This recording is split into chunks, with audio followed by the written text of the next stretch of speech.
परख लिया दुनिया ने सबको, आज तुम्हारी बारी है। उठो जवानों तुम पर सारे जग की जिम्मेदारी है। इन घोंसलों को बनाने के लिए इतना मशगूल हो गए हम कि उड़ने को पंख थे ये भी भूल चुके हम। एक ही जीवन आपको मिला है, एक ही जीवन आपको मिला है। चाहो तो छोटे मोटे काम करके इस जीवन को गुजार दो और चाहो तो एक महान लक्ष्य, महान सफलता भी हासिल कर सकते हो। अब ये आप पर डिपेंड है आप क्या करते हो। आज लोगों की सबसे बड़ी गलती क्या है, उनका नज़रिया गलत है हर चीज़ को लेकर, हर व्यक्ति को लेकर। क्यों? क्योंकि चोट दर्द किसी और वजह से हो रहा है, उसका कारण किसी और को बता रहे हैं। एक डिजायर अगर आपके अंदर जैसा भी डिजायर चला गया वो एक दिन पेड़ बनकर रहेगा। क्योंकि करेले का अगर डिजायर, करेले का बीज बो दिया तो करेले का पेड़ बनेगा। बाद में ये मत कहना कि आम क्यों नहीं लगा पेड़ में। ठीक उसी तरह अगर छोटी मोटी चीज़ों को अपने अंदर आपने प्रवेश करा दिया कि मुझे ये पाना है, ये छोटा सा ये बनना वो बनना है, तो ये बीज आपके अंदर चला गया, अभी आगे पेड़ बन जाएगा। अगर आप शुरुआत में चाहते तो बड़ा बीज यानी बड़ा डिजायर अपने अंदर बो सकते थे, जिससे पूरी दुनिया को बदल सकते थे, क्रांति ला सकते थे। लेकिन आपने छोटा सा डिजायर, छोटा सा बीज बोया। इस चीज़ को अगर आप सीख गए तो पूरा जीवन आपका बदल जाएगा। ये बहुत बेसिक चीज़ आपको बता रहा हूँ, क्योंकि बेसिक अगर आपका स्ट्रांग है तो उस पर कितना ही मंजिला घर को बना सकते हो, बड़ी से बड़ी इमारत को खड़ा कर सकते हो। लेकिन बेसिक को स्ट्रांग करिए। इस दुनिया में भगवान ने सबसे पावरफुल चीज़ बनाई थी इंसान को, और इंसान में भी सबसे पावरफुल चीज़ है उसका डिजायर।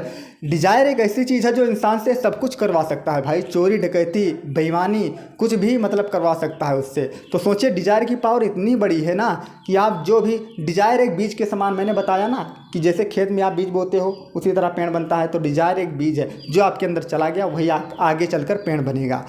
डिजायर क्या केवल चाहने से, इच्छा करने से चीज़ें मिल जाती हैं? बिल्कुल गलत। चाहता तो हर कोई है पर चाहने से नहीं होता। उसके साथ एक चीज़ आपको और जोड़ना पड़ेगा, तब जाकर आपकी इच्छा पूर्ण होगी। वो है प्रयास, वो है प्रयत्न। अगर ये जुड़ गया तो आपकी हर इच्छा पूर्ण हो सकती है। और ध्यान रखना, एक नॉर्मल व्यक्ति है और एक एक्स्ट्रा ऑर्डिनरी व्यक्ति है। आपको क्या बनना है? नॉर्मल इंसान कोई नहीं बनना चाहता है। तो एक्स्ट्रा ऑर्डिनरी इंसान बनने के लिए हमें जागरूक रहना पड़ेगा 24/7। अगर जो जाग रहा है वही जिंदा है, जो सो गया उसे कुछ पता ही नहीं है। तो जागना पहला नियम है अपने जीवन में। वो चाहे सुबह के बिस्तर छोड़ना हो, बिस्तर से जागना हो, या फिर अपने ज़िंदगी से जागना हो, फिर आराम से आपको सब कुछ मिलता है। लेकिन अगर एक बर्निंग डिजायर है, धधकती हुई इच्छा है आपके अंदर, तो उतना ही जल्दी आप सक्सेस को अचीव कर जाएंगे। बहुत ही पुरानी लाइन कही गई है, इसको अपने जहन में बिठा लीजिएगा, क्योंकि इससे आपका पूरा जीवन इस पर टिका हुआ है। If wealth is lost nothing is lost, if health is lost something is lost, but if character is lost everything is lost. इसका मतलब क्या हुआ? हिंदी में समझा देता हूँ। हिंदी में मतलब ये हुआ कि आपका धन दौलत अगर आपका चला गया, समाप्त हो गया, तो कुछ नहीं गया है, कुछ नहीं गया है। अगर आपका स्वास्थ्य कुछ खराब हो गया तो थोड़ा सा लॉस हुआ है, ये भी आपका रिकवर हो जाएगा। पर अगर आपका कैरेक्टर, आपका चरित्र एक बार सत्यानाश हो गया तो जीवन में कुछ बचा ही नहीं। और चरित्र में संपूर्ण व्यक्तित्व को लिया जाता है। चरित्र में क्या क्या शामिल है? जो इंसान मन वचन कर्म से जो भी क्रियाकलाप, जो भी एक्टिविटीज़ करता है, सब कुछ इसमें शामिल है। और सब कुछ छोड़कर अगर आप अपने चरित्र पर ध्यान देकर चरित्र का निर्माण कर लीजिए तो दुनिया में ऐसी कोई चीज़ नहीं है जो इंसान प्राप्त न कर सके। एक बहुत ही महान साइंटिस्ट हुए, विद्वान हुए, उनका नाम था द ग्रीन। उन्होंने कहा था कि इंसान के जीवन का परम लक्ष्य, परम उद्देश्य क्या होना चाहिए? चरित्र का निर्माण करना। बल्कि चरित्र नहीं, अच्छे चरित्र का निर्माण करना। जीवन में हमारे सबसे ज़्यादा इंपॉर्टेंट है हमारा कैरेक्टर।